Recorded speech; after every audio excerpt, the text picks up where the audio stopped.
45 की उम्र पार कर चुके हैं। जरूरी है धीरे धीरे पास आ रही रिटायरमेंट के बारे में सोचने की, क्योंकि जिम्मेदारियों की व्यस्तता में वक्त कब पंख लगाकर उड़ जाता है और आपको पता ही नहीं चलता कि आपका रिटायरमेंट का वक्त आ चुका है। तो यहाँ बात करते हैं उन जिम्मेदारियों की पूरा करने की प्लानिंग यदि आपने अच्छी तरह से कर ली है, रिटायरमेंट से पहले ही आप बहुत सी जिम्मेदारियों से मुक्त हो सकेंगे और मेंटली और फिजिकली अपने आप को रिलैक्स महसूस करेंगे।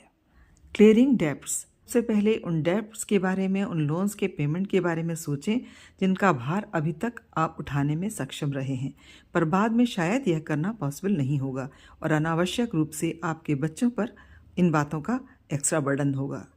तो भले ही कुछ कटौतियाँ करनी पड़े, पर धीरे धीरे जो भी लोन्स की EMIs हैं उन्हें एक एक करके पे करते चलें। नो मोर डेब्ट्स। डेब्ट्स पेमेंट के साथ यह भी उतना ही ज़रूरी है। अब छोटी छोटी आवश्यकताओं को सीमित करें, यदि वे बहुत ज़रूरी ना हो तो कैंसिल करें। किसी भी तरह का अतिरिक्त भार अब अपने सर पर ना लें। Search for easy earning sources. आपके रिटायरमेंट के बाद ही आपको फाइनेंशियल सपोर्ट के लिए या अपने आप को व्यस्त रखने के लिए एक अर्निंग सोर्स की ज़रूरत होगी, तो उसके लिए समय तक का इंतज़ार ना करें, क्योंकि कोई भी काम शुरू करने के लिए और उससे अर्निंग गेन करने में थोड़ा वक्त लगता है।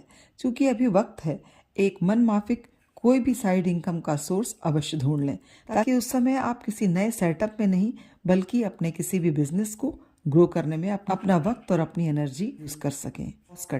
कॉस्ट कटिंग करना भी सेविंग करने का एक अच्छा तरीका है।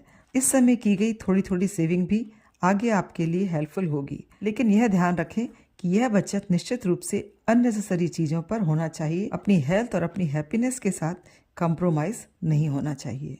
Focus to build your own home. यदि आप अभी तक रेंटेड हाउस में रहते हैं तो अब आप अपने खुद के घर के बारे में सोचना अवश्य शुरू कर दीजिए कि अन्य बाकी ज़रूरतों से ज़्यादा इम्पोर्टेंट है आपका घर, जो ना केवल आपको मंथली रेंट पेमेंट से बचाएगा, आगे चलकर यदि घर आपका है आप छोटा सा कोई बिजनेस घर पर ही रन कर सकते हैं।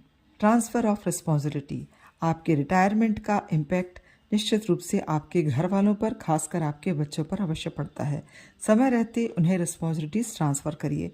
साथ ही साथ इसका भी ध्यान रखें कि आप अपने बच्चों पर अपनी किसी भी तरह की रिस्पॉन्सिबिलिटी तक ना पहुंचने दें, ताकि उनके जीवन पर इन बातों का अतिरिक्त दबाव ना पड़े और वो भी समय रहते अपने पैरों पर मजबूती के साथ खड़े हो सकें और अपनी जिम्मेदारियों को निभा सकें। वक्त रहते इन बातों की समझ आपको आपके रिटायरमेंट से पहले ही मेंटली, फाइनेंशियली आपको इसके लिए तैयार कर देगी।